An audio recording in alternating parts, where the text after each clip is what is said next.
Hi, good afternoon, everybody. Today is June the 15th and it's 2021. And I'd just like to welcome everybody here today. We've all come together for our final painting forum, and this will be part of the graduate platform, the showcase NCAD Works 2021, which is going to take place next week on the days of the 24th, 25th and 26th of June.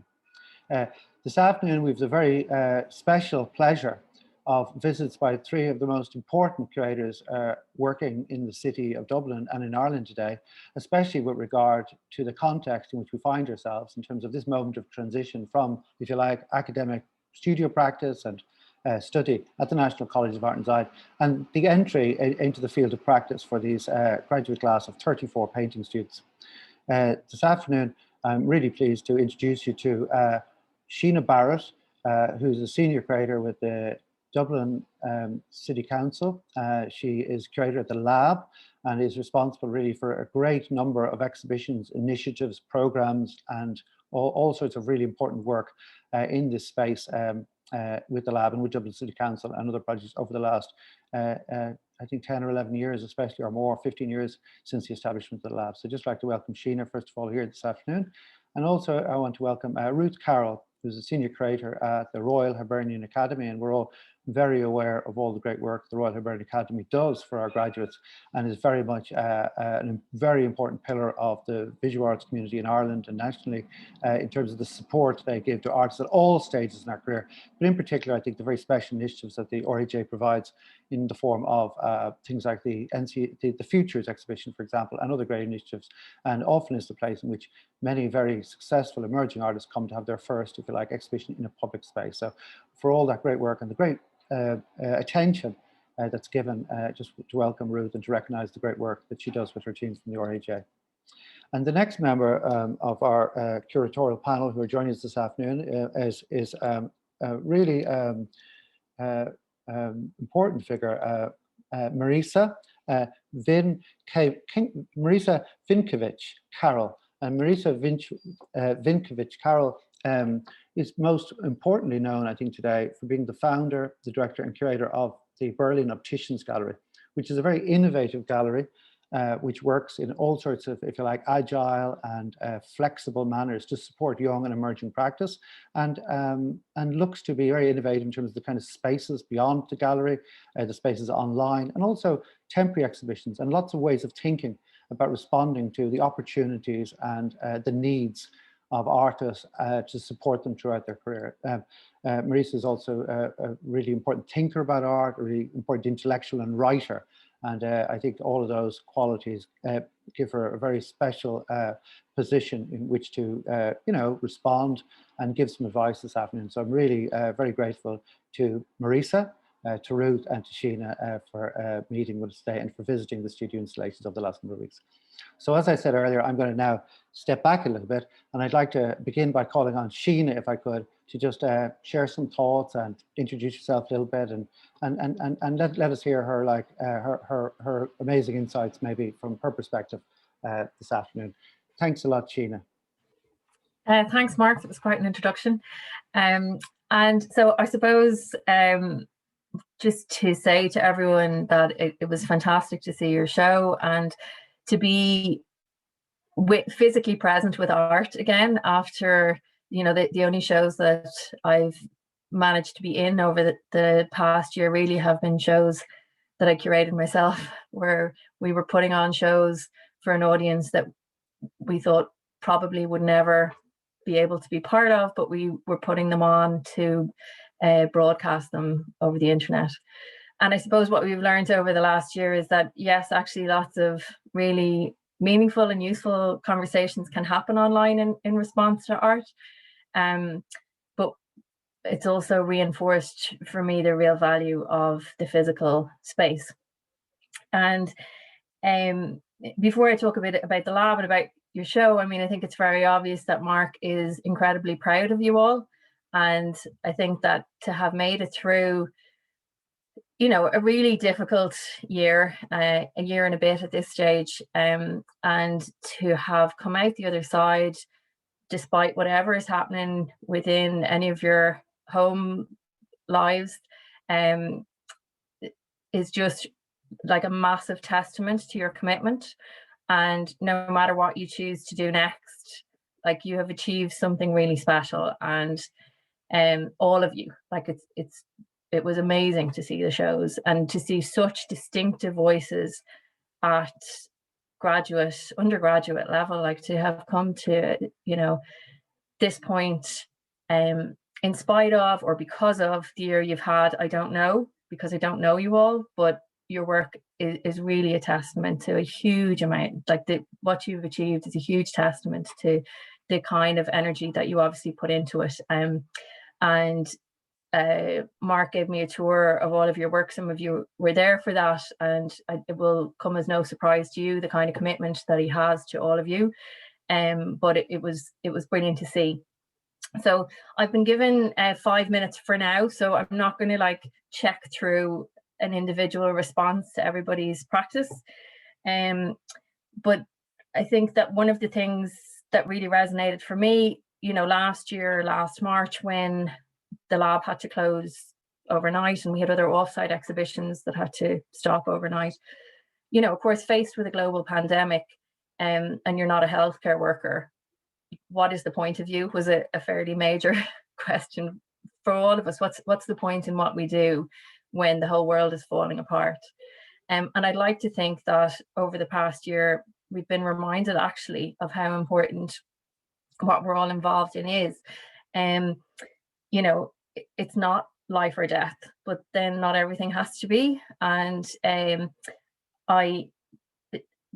I suppose I came from, before I worked at the lab, I had been working in public art commissioning. So the work that we did, it presented in the context that made sense for the work. So whether that was in a shopping centre or in an airport or on the side of the road or in a community or in a book, you know, it was never really in a white cube. And I've always kind of struggled with the relentlessness of a gallery and how a show needs to happen every 6 weeks or every 2 months. And that's the deadline that the artist works to, rather than working to when the idea is formed and meeting its audience in the most appropriate place. And so when the gallery actually closed, part of what I had to think curatorially was, how much of this goes to somewhere else? How much of this goes to a different public where we can be? How much of this maybe shouldn't have been in a gallery in the first place? So some of the work that we did moved to posters around the city or various digital spaces. But I really appreciated your thinking beyond the walls of the gallery within your practice, because I think it's a really useful way to think about your work anyway. Because I think that none of us should be beholden to institutions, you know, and there has been a power shift, a reminder of that power shift over this year, in that we need to question, what does a gallery actually do for me? And what do I do for that gallery? You know, the introduction of the way in which artists are paid in this country, what we expect of artists in order to produce a show, all of those questions became very stark this year with shows being cancelled. And I really appreciated you thinking about the placement of your work in other contexts and having that reflected back to yourselves, and just seeing the images of that was really striking for me. I mean, I'm not ready to turn my back on the gallery, like I run a gallery. But I think just thinking about like your work is important even before it hangs on a white wall, I guess, is just what I would say.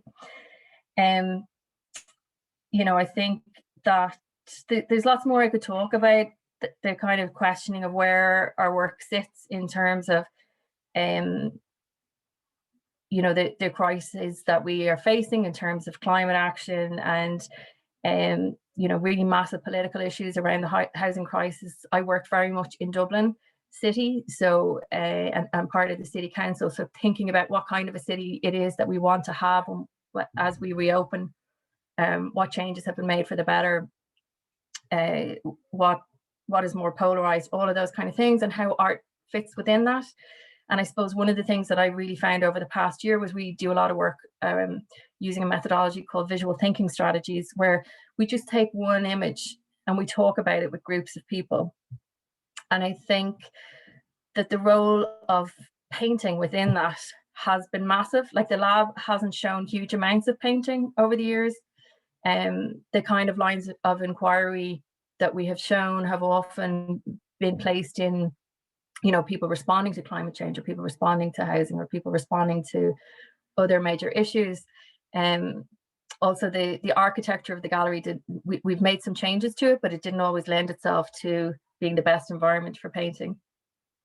But to be able to see the opportunities for just talking about art with people, to think about social inclusion, social change, critical thinking, the space of non-closure, the kind of conversations that we have about art where people are no one is right or wrong, and how few opportunities there are for that in the times that we live in, where everything is quite binary and polarized. And just to hold on to that space of ambiguity is really critical, I think.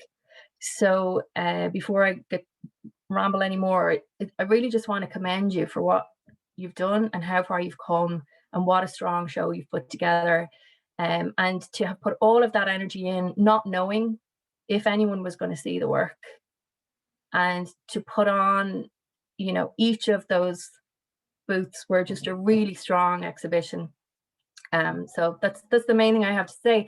I mean, in terms of how the forum pans out, like what I'd love to know from you is how galleries can support you and the networks that you need to build, because you are your community. You are your first and long-term vital network to each other. So, you know, the artists who make it form strong collectives, whether they brand themselves as a collective or they just hold that group of friends forever, you know, and build on that and share each other's support and share each other's networks. So it feels like you have managed to create that sense of community despite or because of the time you've had. So I'd say nurture that as much as you can. Thank you. Wow, Sheena, thanks so much. And I'm going to introduce Ruth now in a second, but I mean, I think you've really set the agenda there for some really nice points for future discussion. I mean, I just wrote down there, as you said, you're questioning where our work sit in terms of the crisis, the climate action, and the housing crisis, and also what kind of city do we want? And finally, you also said, how can galleries support you and your networks? And you seem to have strong networks. So thanks so much, Sheena. That's really interesting and very, very encouraging ideas, and some really provocative and useful questions we can address later. Thanks so much. So now it's my pleasure to introduce Ruth Carroll from the Royal Hibernian Academy. And Ruth, again, thanks so much for meeting with us today, and really keen to hear your response and your words of advice and encouragement. Thanks. Okay. Ruth. Thank you, Mark. Thank you all. Actually, thank you all so much for allowing us to see your work in the way that we did. Just Sheena and I think Sheena was talking about a lot of things I want to talk about as well. So there's really important things around seeing art and the agility that you as a group have, which is probably like a really good soft skill in terms of moving forward, whether that be in your art practice or in another career or whatever way life will take you. What the last year has proven, that you're all sitting here and you finished a degree in what ostensibly is probably one of the most difficult and challenging times to finish a fine art degree, is absolutely commendable. So all those brilliant things that you've learned through fine art, like communication skills, how to be so creative, that agility, your work ethic, and those skills that you have in terms of that network are going to be so important in terms of how you move forward, whether that's in defining your own studio practice, or if you decide to go and do some completely different. So you should all be really, really proud of yourselves for the work, but also all these skills that you will have that are going to give you so much buoyancy as we all develop and all come out of whatever is going to be happening in the next year or two. And I was really just so impressed firstly by the work.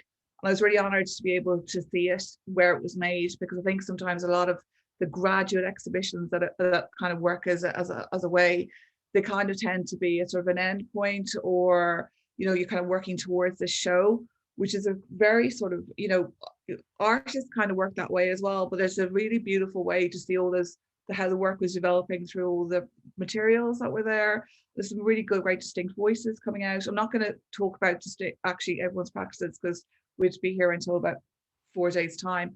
But I just really wanted to say as well, Sheena was talking about this idea of your network. Your network is so important.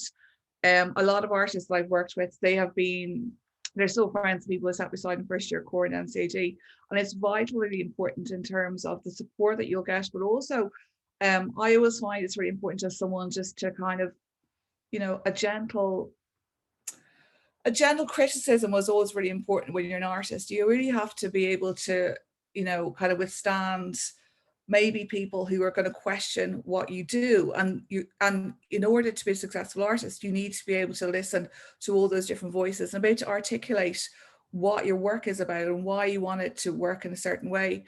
So again, that network is really important. But I really want to reiterate, as for someone who's come from quite a large institution, I would really like to think that we're quite an open door institution. The RHA itself is run by artists. It was set up in 1823 as an artists run organization.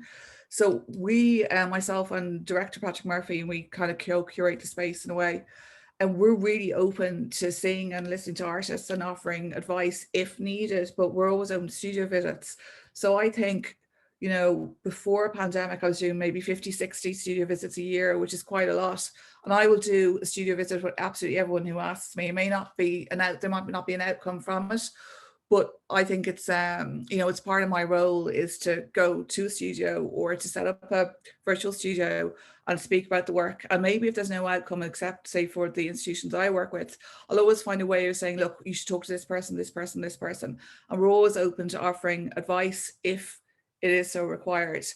But I think, you know, the way that you've all articulated these ideas that you're working on, I think there's going to be some really, really interesting practices coming out of this if you all decide to establish your own studio practices.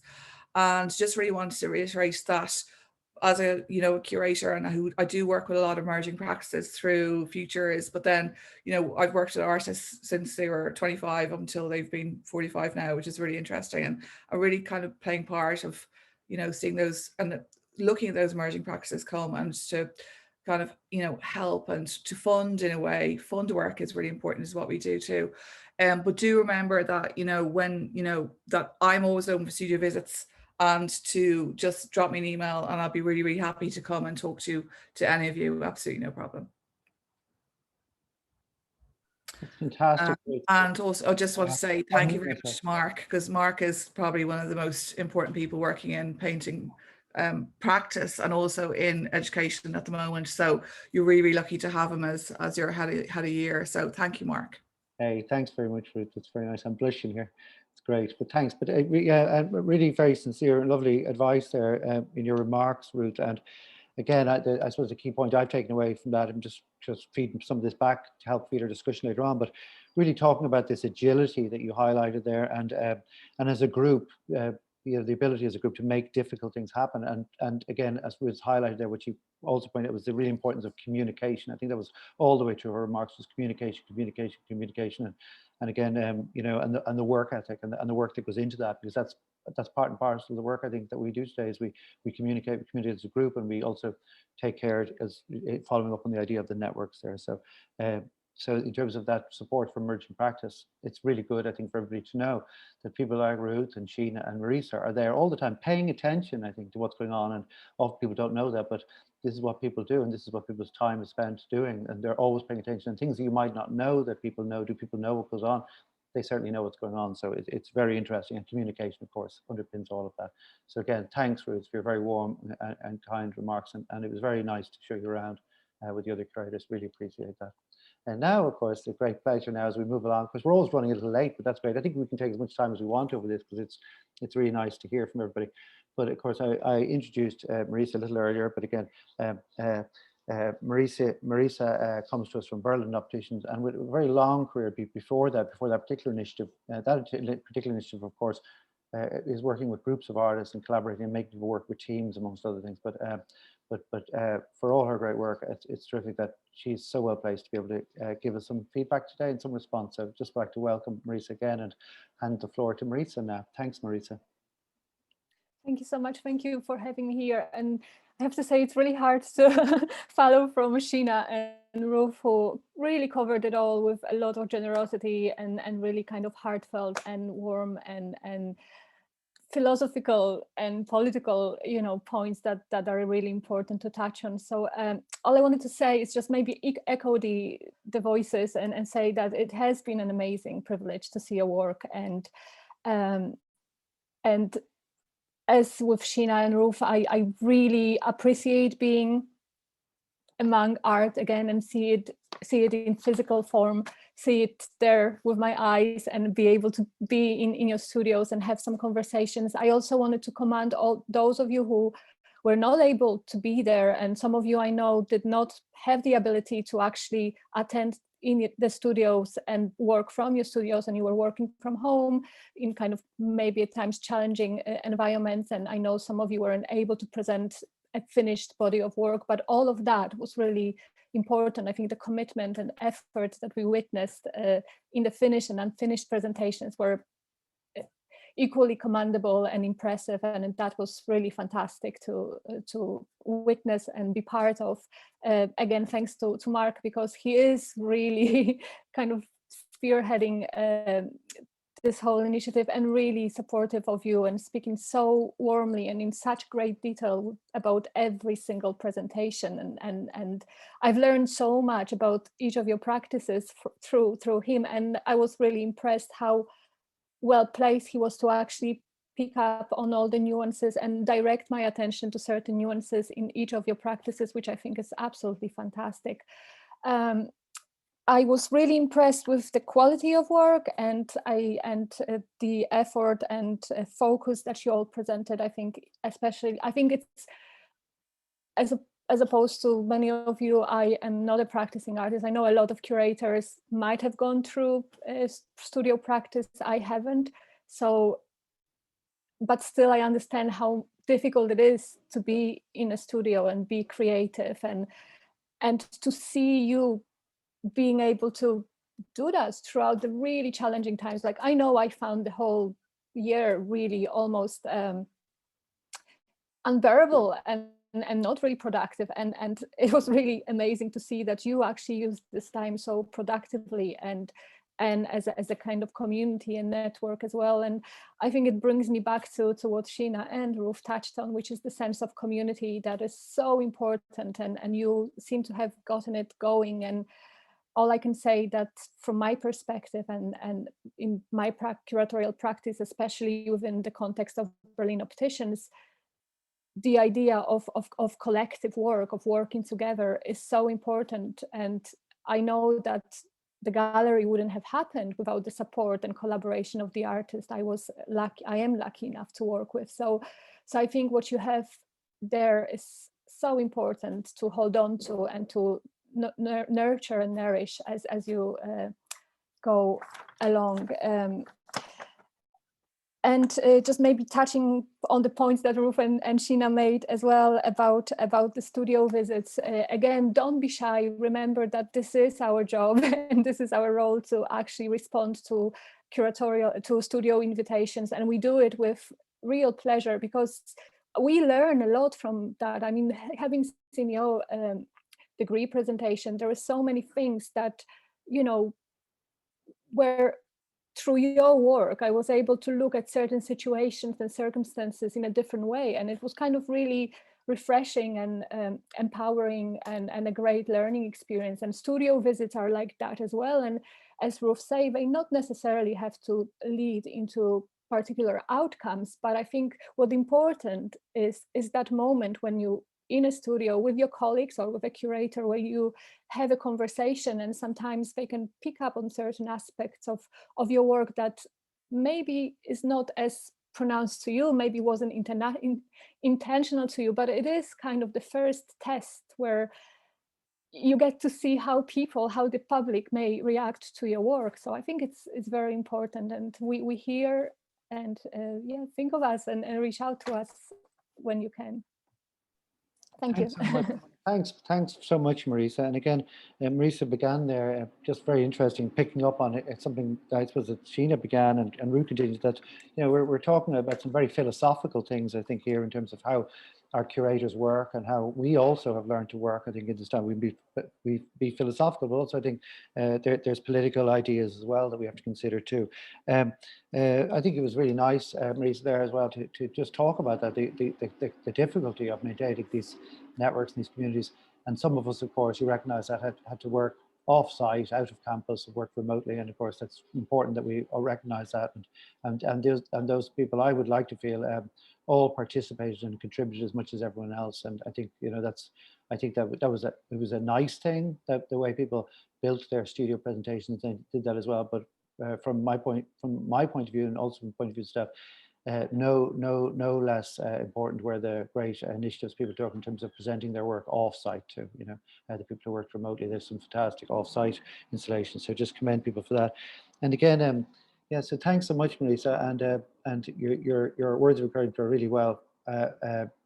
really well met, I think, by the group here today. So I think that's the thing I should do now, is I'm going to gracefully step back, and I want everybody to really just turn on your mics and let's have a discussion. Let's pick up on some of those points.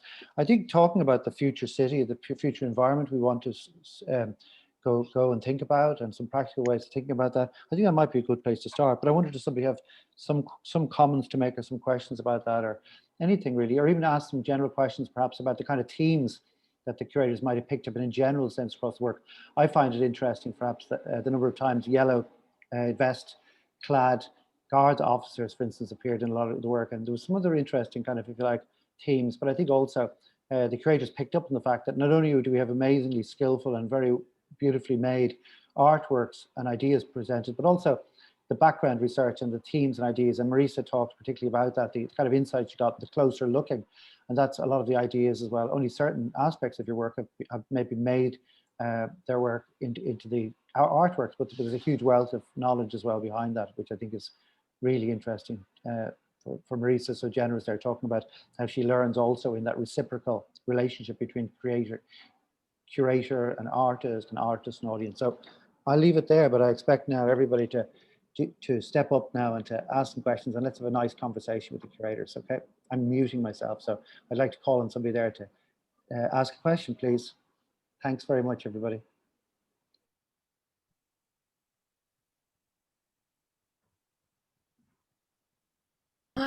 I'd like to ask a question. I'm Karen. To all three, actually, just to in general. So it's a very general question in terms of. I realize that you are interested in backstories or interested in the philosophical areas, and how to present that when you first make contact. What would be the preference from all three in terms of making contact? It would be a loose contact, or would it be like almost like an application, or in terms of getting you to have a look at the work in studio visit, or yeah. Okay. Is it okay if I just go first on this? Yeah.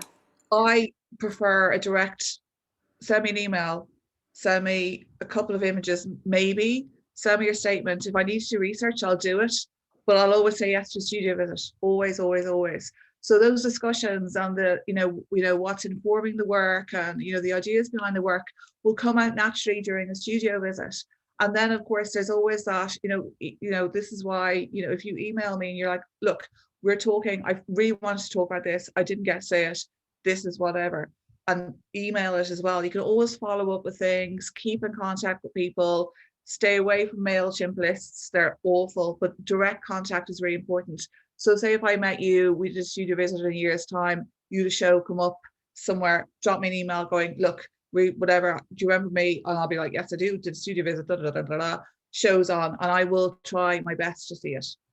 Yeah, always, because that's our job. Our job is to see art, and we see a lot. I think between the three of us, we see everything. And if you're not in Dublin, that's not a boundary. I will go anywhere to do a studio visit. I mean, anywhere.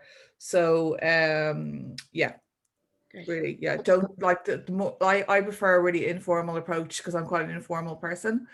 But again, it's up to you. But if you wanted, obviously an application is a really, really different thing, and that will need certain criteria. But Karen, if you're like, look, I've set up a studio, come 6 months, I'll have something 6 months, I'll put it in the diary, easy as that. Okay.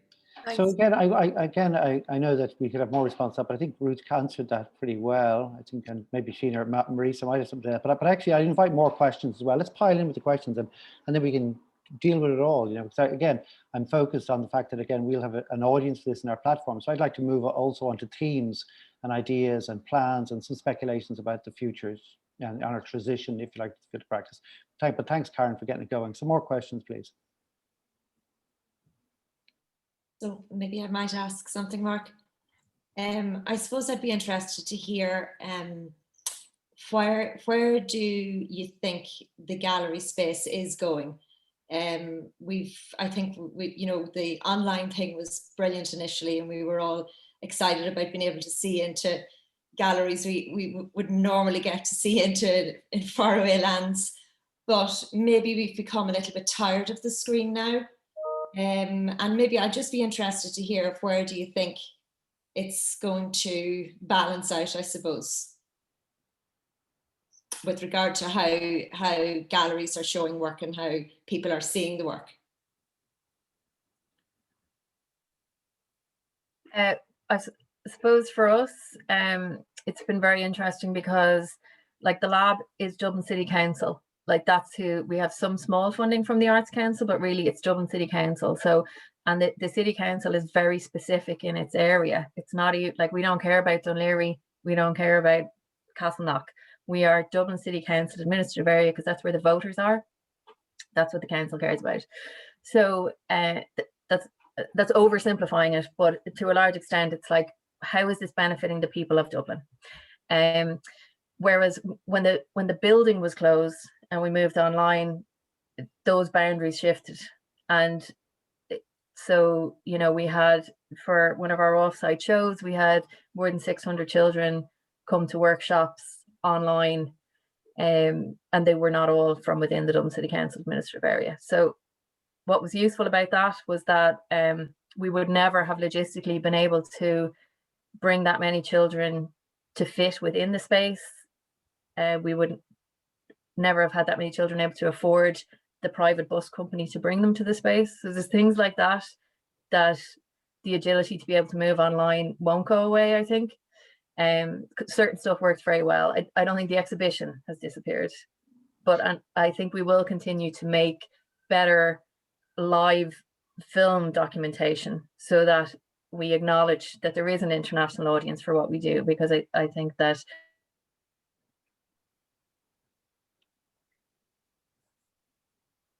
How are we doing there? Did we lose Sheena for a second? She froze a little bit, is that right? We did. Yeah, okay, so hopefully Sheena, her connection will come back there in a second. That was very interesting. Great question, Suzanne, by the way, to talk about that. While we wait for Sheena to come back, I wonder if Ruth or Marisa, you might want to. I would love to jump in. So I think Berlin Optician's situation position in this context is quite different really to Ruth's or Sheena's, in terms that the gallery was born in a totally different set of circumstances, and being present online was something that was quite innovative at that stage, quite challenging at times probably for some people to embrace, because we kind of made this shift of showing work in a true, you know, some sort of mediation through screen and different interfaces. And I think there's a lot of difficulty, there was a lot of difficulty and questions that came with that I was really aware of. So the pandemic caused a massive rupture in my system and my kind of setup of the gallery setup and how it operates. It really kind of calls now for a lot of questions and possibly a recalibration, because I think, as we all understood or learned, is that you know, the online is there only for a certain amount of time, for a certain limited amount of time, until it gets maybe a little too much and a little bit too, it feels like we may be too disassociated. So I think the emphasis on real life encounter with artworks is something that has become really interesting to me personally, and the idea is how to actually how can I make it happen in a city like Dublin, where occupying spaces is not as easy and cheap at times, you know. So there are a lot of things to consider, and maybe as Sheena said, we you know, very different operational systems within that, and having a space is, I think, back maybe prior to pandemic, at times it felt like it may be trepidation, it may be limiting, but I think coming out of the pandemic, I think having a space where people can come in and gather and experience art has really become very important. That's really interesting, Marisa. I wonder, well, maybe we have Sheena back, of course, which is great, because Yes. she's put off mid-flow there. And Sorry, I took Internet over. conspiring against me. yeah, but it was interesting to hear that you could reach, you can do different things, I think, not to substitute for things, but it was interesting how different things are possible in this, I think. And certainly interesting to hear from Marisa there that actually it's made you value maybe the real life space a bit more. And perhaps that brings us a bit more into the question of what kind of future city we'll have, and whether or not there will be greater provision and greater options for you know, initiatives like your own to find spaces to work in more readily, and different kind of ones. But I wonder, Ruth, did you want to have some comments on that one, on that? I mean, like, to be honest, the pandemic has changed so much of how the RHA operates. Some of it better, some worse. I think as a kind of a really practical curator, and the reason I do it is because I love it making exhibitions, to have that kind of closed very quickly was quite difficult to contend with. And yes, there's certain things that took place. You know, what was fantastic about the last year, it again, when Sheena was talking about audience, we realized that the audience isn't just the physical audience. We had this massive virtual online audience in terms of for workshops and talks and discussion forums, and really simple things like, you know, how social was used and the reach of that, and all those things are great. But I don't think it's any substitute for that live experience of a real art form. And I mean, you know, in terms of performance, obviously, and artworks and music and all those sort of things.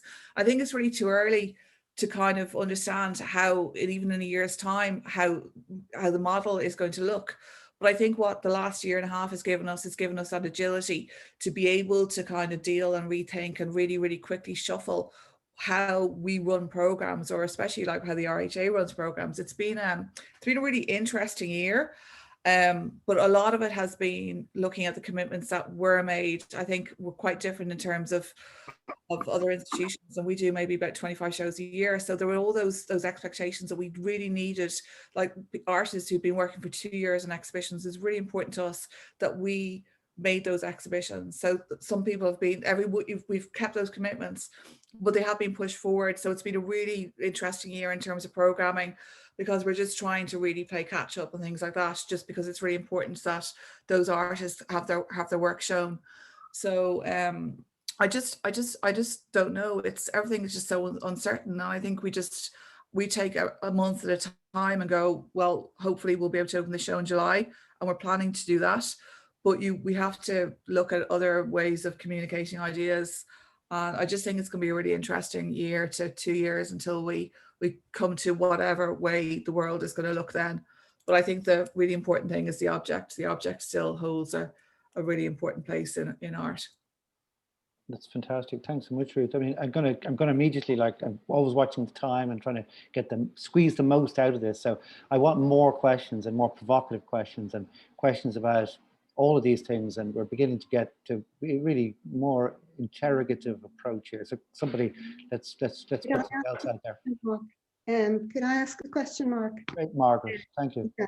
I just was wondering if there was any particular advice that the curators would give to us as emerging artists to establish ourselves as, you know, recognized professionals in the art world.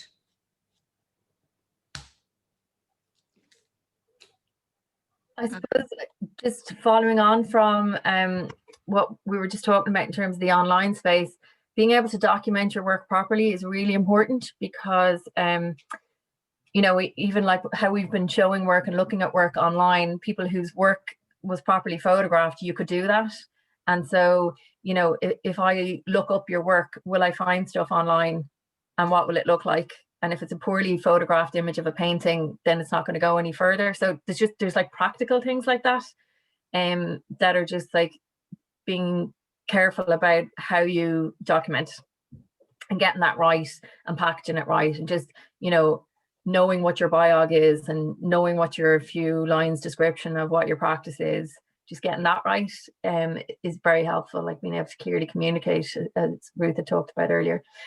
And then, you know, it is applying for stuff. Now that is tricky this year. There's the studio visits, obviously, that Ruth was talking about. And like the RHA, we have a backlog. So I guess that's one of the things that, you know, I've been talking to other galleries about. How are we useful when we can't be the exhibition platform because we have this backlog? So, you know, what can we do? And NCAD's initiative with Project is really great, that kind of seeding, mentoring program. But I've been talking to Temple Bar as well about like what are the most useful ways that we can support the networks, because that would have been through, and exhibition openings have always been brilliant for the intergenerational networking, you know, so that it's not just you and your friends, it's like meeting the other networks that go to exhibitions and just being part of a scene. And that is something that the visual arts has really missed the last year, because it's brilliant to be able to turn up to a talk, and God knows I absolutely love giving a talk and then plugging out instead of putting away the chairs after it. But those kind of, you know, where at an exhibition opening I might be aware of your work, see someone else that I'll say, Margaret, you should meet such and such. And a lot of that happens at exhibition openings or after talks that happen in person. So we're missing that. So I don't have the answer to the solution to that yet. But, you know, that's where we need to get to, I think. Because you can profile your work, you can apply to open submissions, you know, RURED have open submissions, RHA obviously is the big one. And Ruth has done incredible work in terms of like the profile of that, and the sales are like phenomenal. So, you know, applying to those kind of things, applying to residencies if that suits your work, because that's back to what Ruth was saying about, do I send you an application? No, for me, no, because I choose artists on the basis of their approach and how they think, particularly when I'm working with emerging artists, because what you're showing now is not what you'll be shown in 2 years' time. So I don't want to, I'm not basing it on what you've just produced. I'm basing it on how you thought about getting to that. So I need to understand what made you make that work, not just the work. Terrific. Thanks, Sheena. That's brilliant. Yeah. I mean, I suppose I'm wondering as well when I'm hearing about this, we always think as students or whatever, we're thinking always about individual, but I'm recalling earlier on again, the great emphasis that was placed on community and networks and joining up. And I'm wondering about what we maybe in this new space see as opportunities for more collective work, collaboration, partnership, you know, working with others, maybe even as an artist. I mean, are we seeing more of that kind of group work? Is that something we're seeing more of? And I wonder, Marisa, and again, Berlin Opticians, I think is, for me, is a terrific example of joined up group thinking, you know? And if I may, I actually was impatiently waiting to jump in and also say that as emerging artists, you do not have to rely solely on institutions. You can be institutions are amazing and very supportive, and it's super to make that contact and have those conversations with curators, which can potentially secure future exhibitions.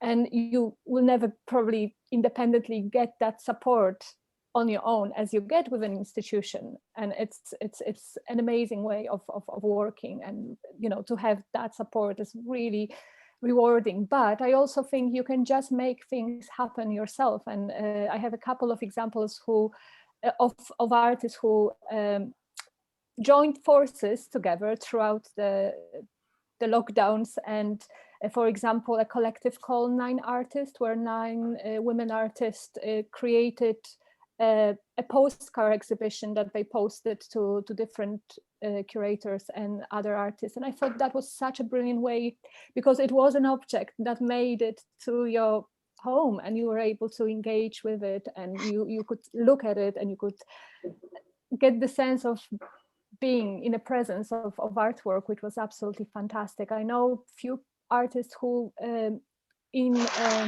collaboration with their city councils or local councils worked with within derelict buildings and had kind of impromptu exhibitions that may not have been there for a long time, but they made the effort of documenting them, and that gave them definitely prolonged presence. So think outside the box, I think, as well, because it is about, I'm going to be really crude here, but I think it is about trying to generate certain attention and grab the attention of other curators and artists and your peers and make your work noticeable. And I think, you know, it's possible. You are a collective. There's so many of you, and I'm sure there are people with whom you can work closely together because you have certain affinities within your practice, etc. So do use that chance for sure. So interesting, Marisa, and it's really important. I think that people can also think like that beyond a kind of individual outlook.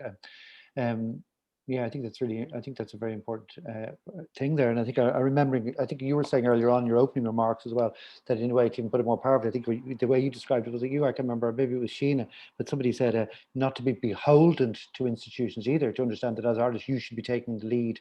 And I think that's very important too, not always to be, you know, to be taking the initiative rather than to be following institutions, because institutions are also looking to artists, I think, to take the initiative. So we're doing really well, and there's a really very insightful things really being covered here that are very relevant. Again, I'm always pulling it to the general and collective, I think, as well, because I'm looking at the things that are important to us all across the board.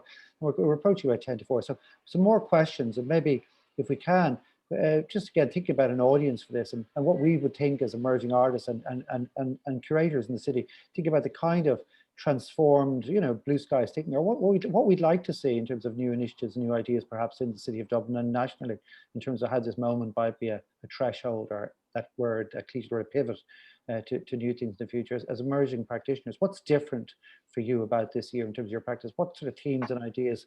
Again, earlier on, I think Sheena mentioned things about the climate crisis and about other things, but all of these things are both an obstacle and an opportunity. So what are the questions do we have about that? See, Sheena made some interesting comment here. Can I say something, Mark? Yes. Go ahead, Yasan. Sorry, how you doing? My name is Yaz, and I would like to say thank you to Sheena, Ruth, and Marisa for having the time to talk to us today. My question, I'll start with one simple question, is me particularly, I'm going to education. I'm going to do an MA in education. And I was kind of terrified that if I took that route, it will stop me from continuing what I love, which is painting. But I'm hoping that I will continue to do that, regardless if I'm taking the route of education. And one of the reasons I took the route of education is my kind of love to show young people there is more to art than what they think at that age of their life, that stage of their life. Kind of, I'm taking that responsibility to open their eyes. So what I would like to know is from Dublin City Council in the future, if I am taking that route, what is there for this young generation? I'm talking about 13, 14, 15, 16. What can we do for them going forward from an artist point of view? And also, some of us might be lucky to get some studios, and some of us will not be able to get some studios to show their work, to bring the creators in. So all these things combined, you know, going forward, this the two things. One is for the young people, as for me going to education. Two is about some of us getting some studios, and some of us will be unlucky not to get some studios. But how can we show our work if wasn't in a studio? Can we do it online? Maybe we can, as Sheena mentioned, that we have to document it really well, and photographs has to be well, because you're not be able to they're not gonna come to see it physically. Thank you. Will I answer with that? That'd be great. Yeah. Yes, please. Okay, so actually you've reminded me, Yazad, that there's a network called At Home Studios Network. You'll find them online or get in touch with them through Visual Artists Ireland, and they set up as a network purely because they found that curators seem to be less likely to visit people at home, and so they kind of have a peer network, and they organize events between them, reading groups, all that kind of thing. Now, there's no reason why people can't do another one of those kind of things for themselves, but just to know that that exists. And I guess sometimes, actually often, studio visits that I do are online or now, but also previously they would have been where people actually brought their computer to the lab, because they didn't have the space. They were in, like, you know, their parents' house in the back room painting or whatever. So that's all totally fine. Once you have the documentation that you feel can convey what you're making, it doesn't matter whether I can be with the physical object or not. The other thing, in terms of young people, it's great to hear that you're going into education. I think that the art education at senior cycle has advanced massively after total stagnation for 30 years. There's huge changes going on in that, so it's brilliant to see more people going into it. And we work on lots of programs for young people. So like next week we have a full week of programs with lots of other, through the Trinity Access program, we're working with theatre companies, galleries, to deliver programs for transition years, to get particularly young people from disadvantaged backgrounds to think about arts and humanities as a possible subject to think about when they're doing further education. But I suppose, like, that's all part of a broader ecology of, there's both the desperate need to have different types of voices within arts community, that we don't want to, you know, it's expensive to be an artist, so how do you sustain yourself? Like, that's a really important question for everybody. And how do we as a system ensure that if you do become an artist, that you're not constantly paying your way to being an artist? That, like, how understanding, like, making it really explicit, how much money do you get for having an exhibition? How much is it going to cost me? What else do I need to do? Like, not being vague about those things. And I think whenever you're within an exhibition opportunity, like, you need to not just be grateful, but really respectfully ask, what happens next? How much money do I get? All of those kind of things. So I guess, like, for us, part of what we'll be doing next week is saying, like, so here's what my job involves, here's what I do, here's what happens behind the scenes, here's what it looks like to have an exhibition, here's how long the artist has been working on it. Just trying to expose things more and just make everything more visible. But also we would do a lot of work in terms of trying to think about young people as future cultural leaders. So working right through from, I mean, we do work with early years, but generally our focus from a gallery perspective is from about the age of 8 or 9. We do visual thinking strategies with the schools, and we teach teachers in how to lead discussions and facilitate discussions around artwork, because we see the potential for that. I was talking about it earlier, just kind of holding these spaces of critical discussion and the child's voice, etc., as we just see art as having a really important role within that.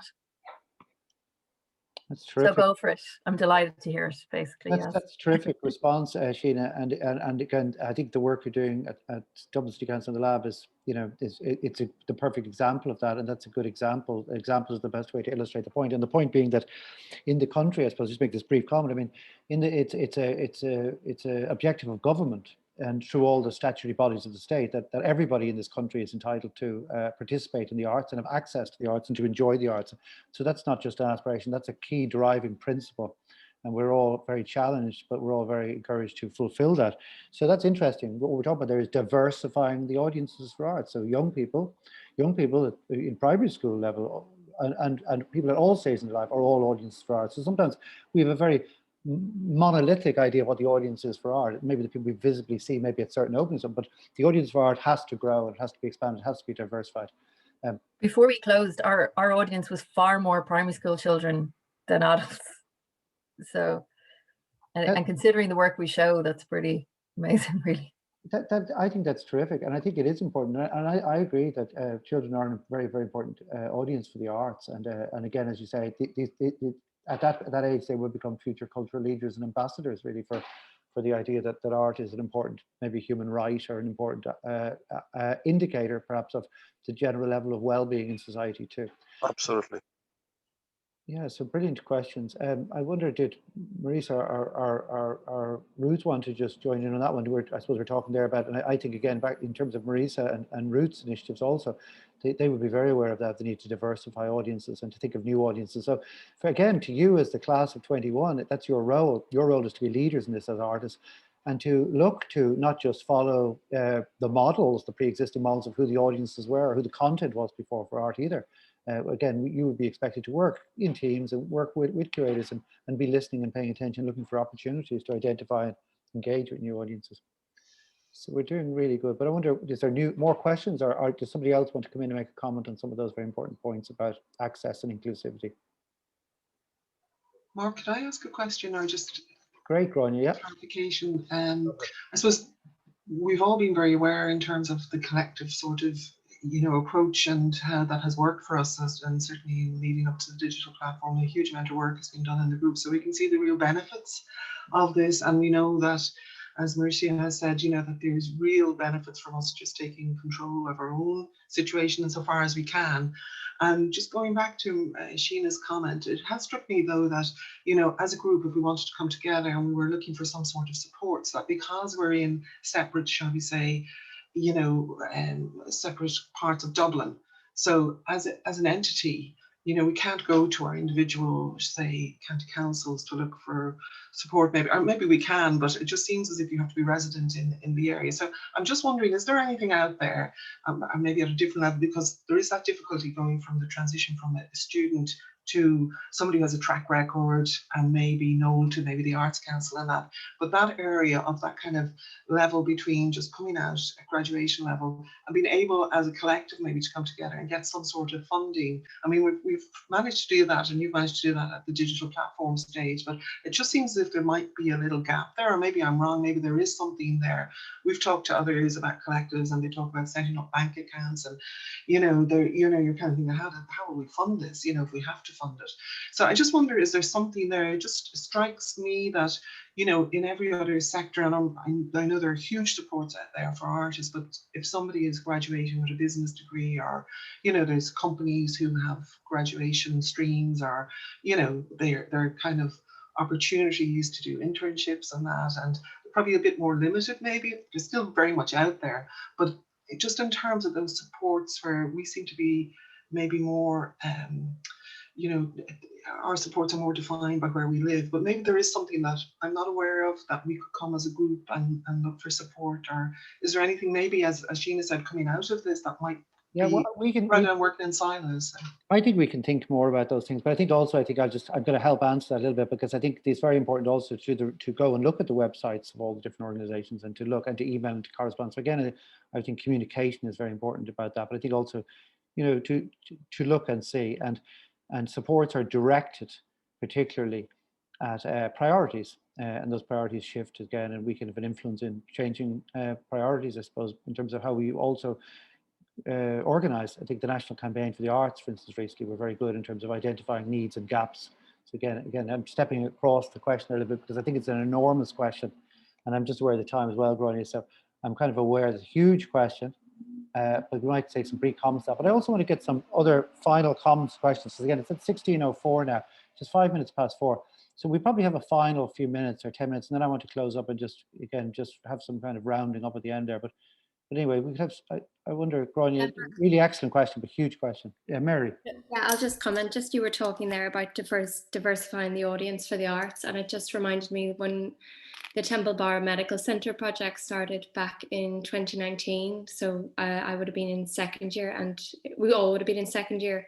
And I remember when I put work into that, it was kind of the first time I really thought, because you're in such a bubble in college, and you think that all that ever happens is the artwork goes on the wall, it gets assessed, and then goes back down, and that's kind of the end of the life of the artwork. But when it went to Temple Bar, like straight away you had the doctors, the patients, people saying the impact that the work had, and directly affecting their health, and things like that. So just with regards to diversifying the audience, I think initiatives such as the Temple Bar Medical Centre, but then also like with regards to my own work, I remember we talked about going to stadiums or things like that. So I think like with all this, it's just about getting the work out there and forming more kind of links like Temple Bar Medical Centre.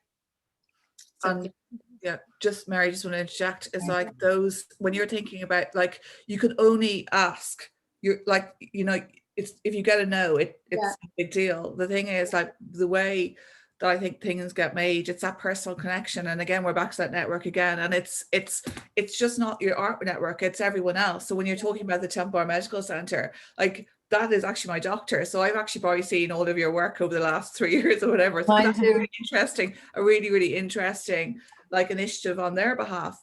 But you know, the thing is, like, people are a lot more open than you think. And I know it's fine, but you need to learn how to ask, and ask right, and ask for what you need. And 99% of people will help you. This is what you forget. Like, everyone will help you in a way to get a project done. I just, like, you know, especially like in Ireland. And also the other thing I want to say to everyone is think outside Dublin. There's great opportunities outside Dublin. There's some really good regional centres that are really open to showing emerging practices. They have great award bursaries and things like that. Like, apply for things, apply for everything that's going to be suitable. But don't feel you have to say yes to everything. There's a real tendency when people come out of college to, you know, someone will ask, well, can I take your work? Can I do this? Can I do this? Look at the bigger picture, because it's really important that you value your work and look at the long game, as opposed to, you know, what's going to happen over the next year or two. But definitely, you know, there's no point in, you know, just ask. Most people will try and help you in any way they can. And every network is important.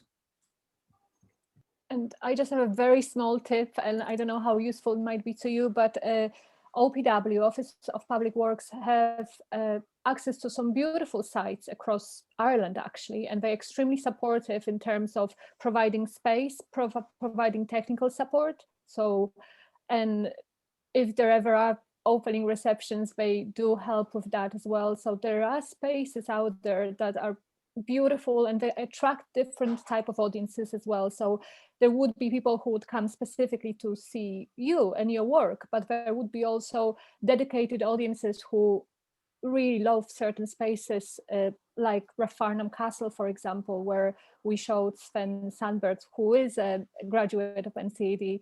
And, you know, it was really beautiful to see.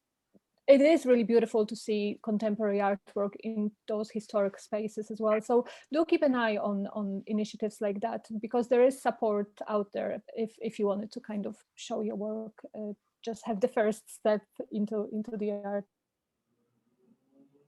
I think that's really interesting, Marisa. I mean, talking about something like Rathfarnham Castle, and again, it's working in partnership, thinking about something like the OPW who maintain these very important buildings and are responsible, if you like, for the preservation of that kind of heritage of the state. Of course, these people are very amenable and very interested in everything and all new thinking about these kind of ideas.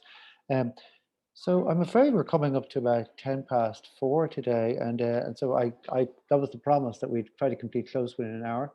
So when I invited Sheena and Ruth, of course, and Marisa to this, of course, it's very interesting because, as I said already, they occupy, I think, very important positions in terms of the art ecology of the city, in particular to the space in which you're emerging into, which is, if you like, the space of, if you like, post-college and the emerging practice.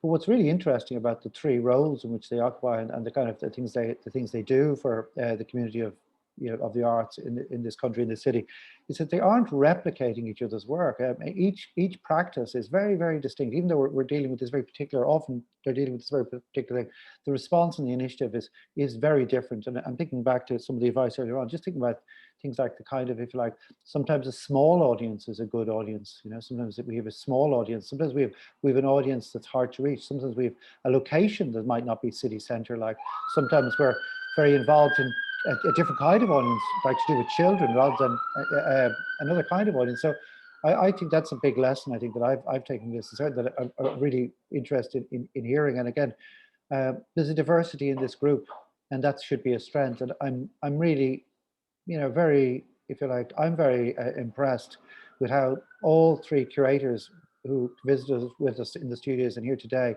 how they've really provided such imagination and leadership in innovating new ways and new forms of discourse and new forms of interaction, and really reimagining a role and a purpose for art making and for art in these spaces and for these communities. And I think that is a terrific inspiration. And I think that's the leadership role that you have really as artists in the future, to take example from that, and to understand that it's certainly true that it's not a cookie cutter situation. We have to be different in order to be valuable. And certainly the practice of these three curators here, Marisa and Ruth and Sheena, is a terrific example of that. And you know, we have to follow their work, and we have to try and live up, I think, to the great leadership they've provided in that. And all I can say is just a very, very warm thank you to them on behalf of this class today. Over the last couple of weeks, as we've worked on this process towards this forum, and making the opportunity available to them to witness what you have done, and the inspiration you've been to everybody in how you've conducted yourselves over a very difficult time. All I can say is it's really deeply appreciated, and I'd just like to give you all, and maybe we can give our three curators here today, Sheena, Ruth and Marisa, a little round of applause, if that's okay with everybody. So thanks very much. Well done, everybody. Thank you. That's so. Thank you all. That's Great so pleasure. great, and we're going to close up now, and I've done the thanks. And again, like the way I often like to end a lot of these sessions, I'm going to stay on the end, maybe just to finish up with Sheena and Marisa and Ruth. But before we do that, again, I think it'd be really nice if somebody, again, from the student body here, took it upon themselves to step up, show a bit of leadership, and just give the closing remarks to the session, okay? Because after all, at the end of the day, you're our community learners, and you're the people who are really representing our institution in our city, really, in terms of all this creative and very powerful, positive work. So somebody please step up, make the closing remarks, and when you finish, I'm going to stop the recording. Thanks very much, everybody.